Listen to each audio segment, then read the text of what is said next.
আসসালামু আলাইকুম। আগের ব্লগে তো আপনাদের সাথে শেয়ার করেছি আমরা ধানমন্ডি ছিলাম। সেখান থেকে প্ল্যানিং হলো আমরা ৩০০ ফিট আসবো। তো আমরা সোজা ৩০০ ফিট চলে এসেছি। ৩০০ ফিটের রাস্তাটা এত সুন্দর, যারা এসেছেন তারাই জানেন।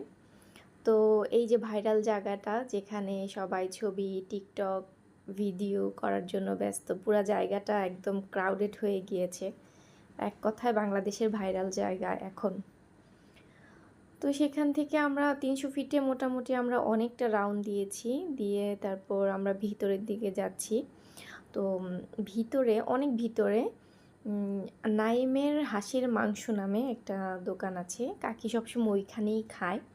ওই মহিলার রান্নাটা খুব ভালো। এর আগের বার আমি যখন উত্তরাতে এসেছিলাম তখন ও কাকি আমাকে নিয়ে আসছিল এখানে এবং খেয়েছিলাম এখানে। তো এটা কিন্তু অনেক ভিতরের দিকে, মানে আমরা